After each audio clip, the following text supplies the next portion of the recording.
Ba ba ba ba ba da ba ba ba ba ba ba ba ba da ba ba. Hello there, ladies and gentlemen, boys and girls, non-binary friends, trans friends, anyone who may or may not be watching. Welcome back to a very English Let's Play of Hiveswap. I'm Jake English, your Jake English of all Jake Englishes who may or may not be Jake English.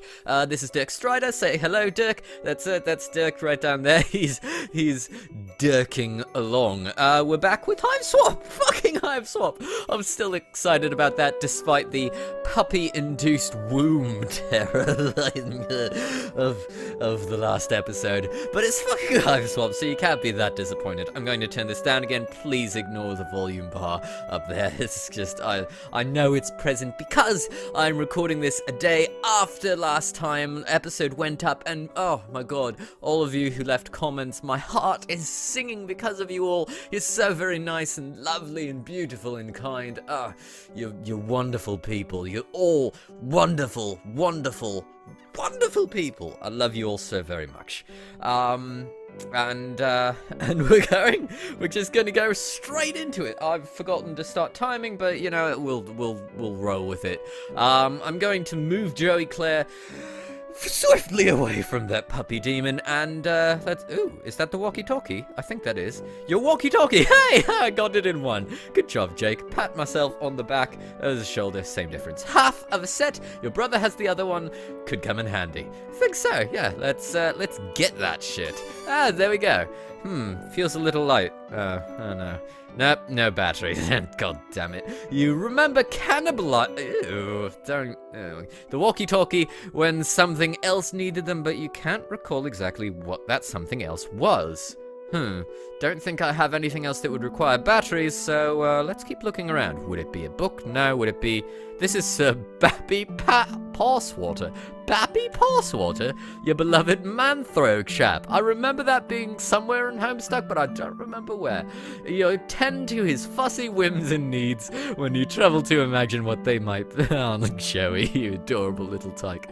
What a daring dream to combine the finest qualities of the animal kingdom with the nobility of humanimals. Humanimals? No, yep, that's the word.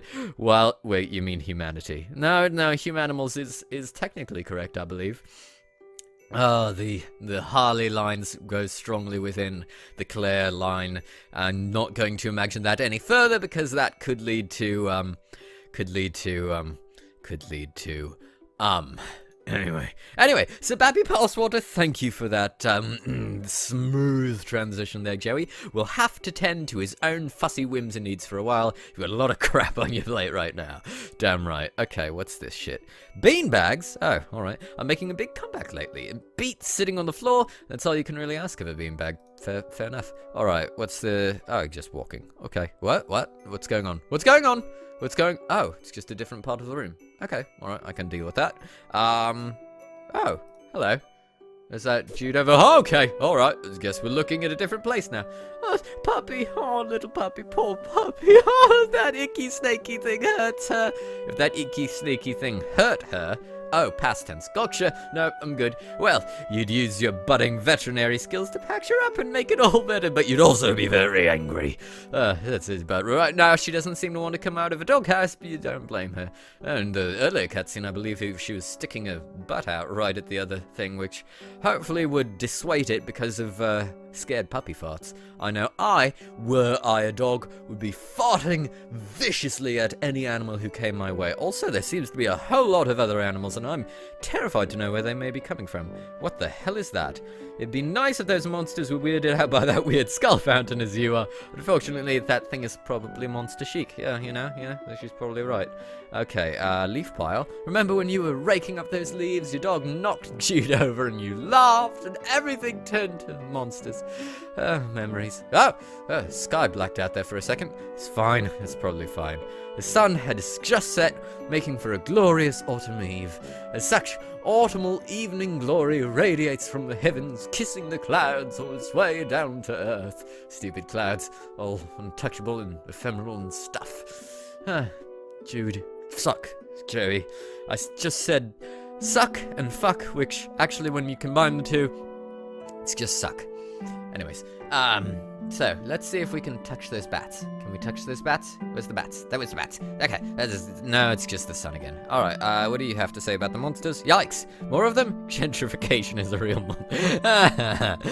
blistering social commentary aside, you sincerely hope you and your brother aren't killed and eaten by the eyeless horrors. Joey is always focused on the real issues at hand.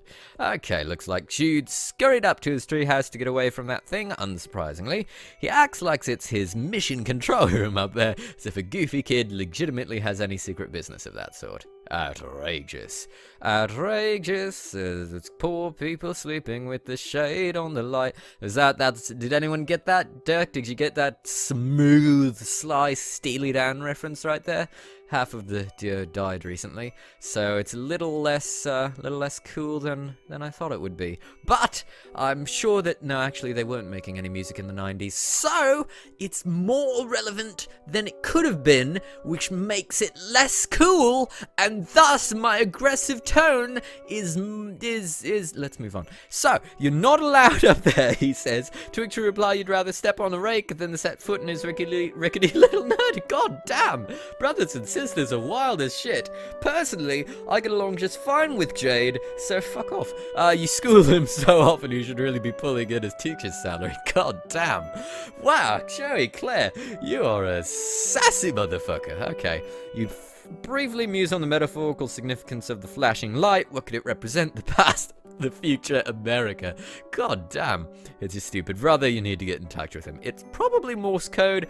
I don't know Morse code, which is probably a damned oversight for an adventurer such as myself. But, you know, fuck it. Not like in my current situation, Morse code's gonna be any fucking use anyways. Can I not? This looks very significant, but it's not like I can deal with the hedge nest monster. Nice one, Jake. Thank you, Jake. Alright, so, doesn't look like I can do anything here. Is it? Oh, yes, you're not dealing with that right now. Okay. So, it looks like a lot of posters. Hot steppin'. You don't really perform the styles of dance that make this movie such a pulse-pounding barn burner of a smash hit, but you'd certainly like to someday. What's this?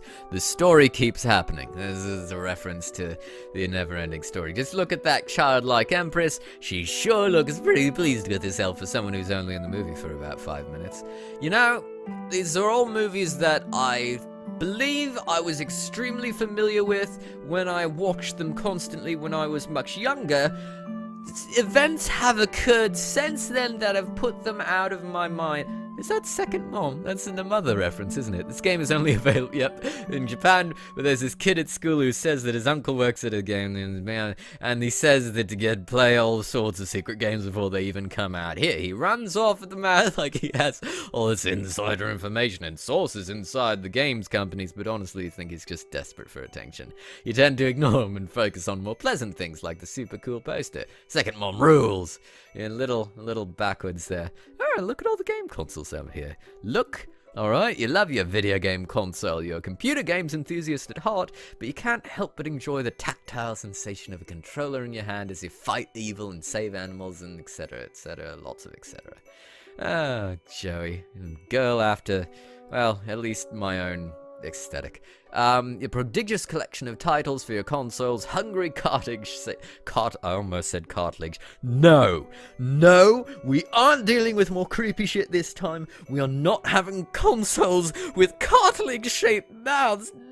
Gods, no! Oh my god. A prodigious. Okay, I've done that one. Cartridge-shaped mouth. All the best ones are here. Well, all the ones you happen to own are here. You could spend all day listening to them. There's Bubsy.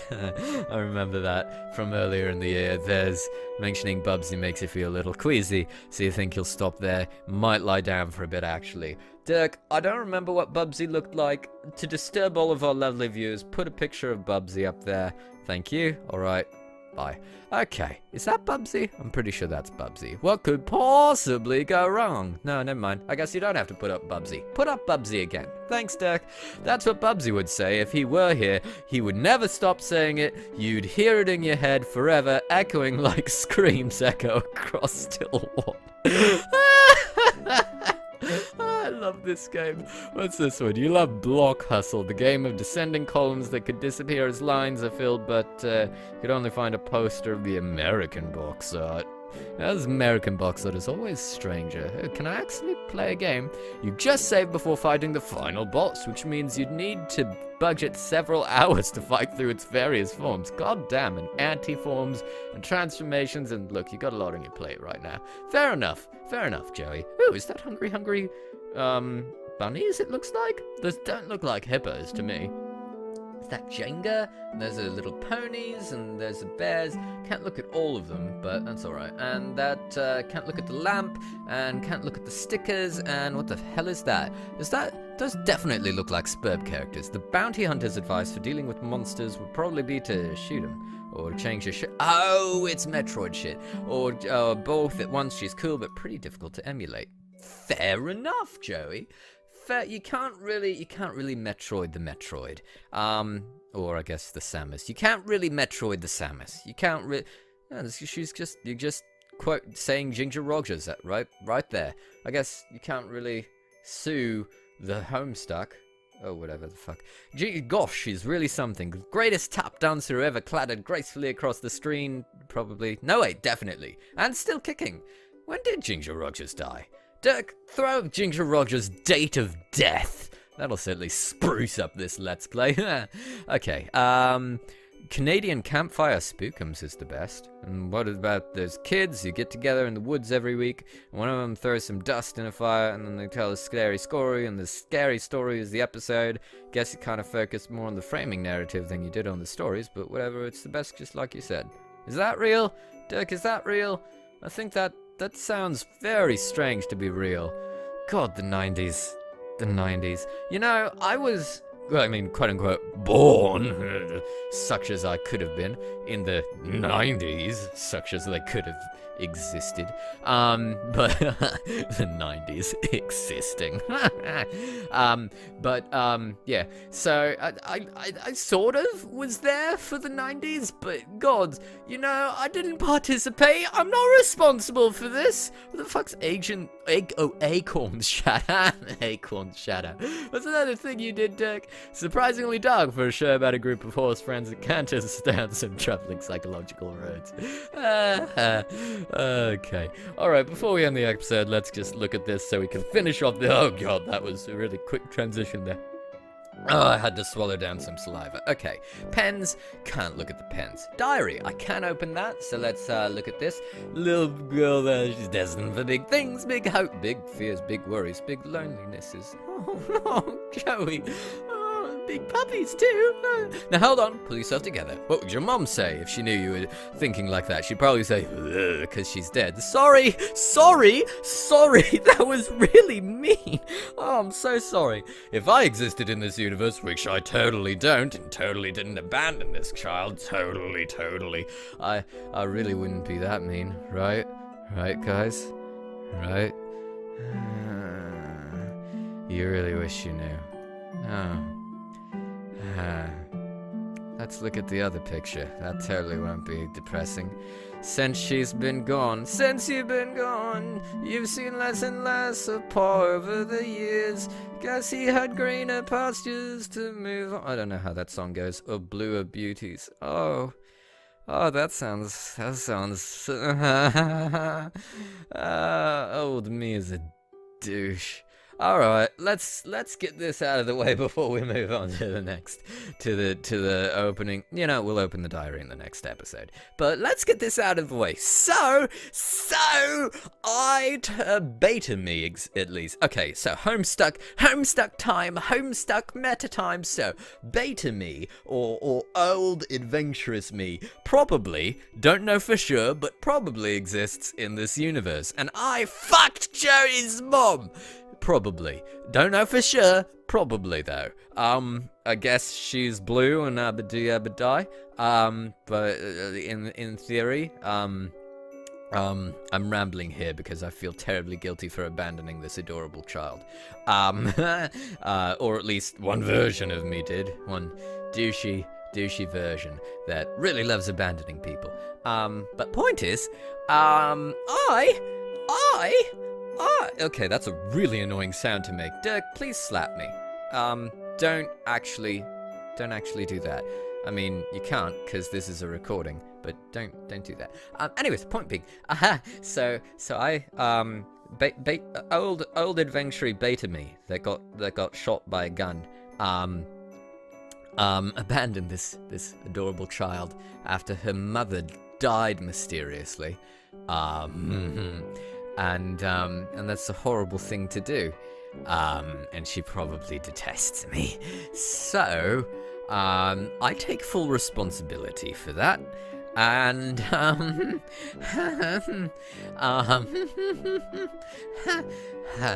it's not very funny, but it happened.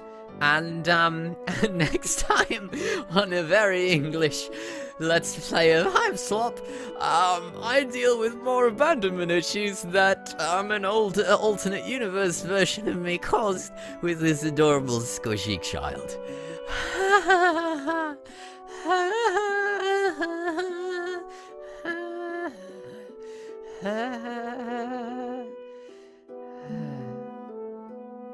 Humor!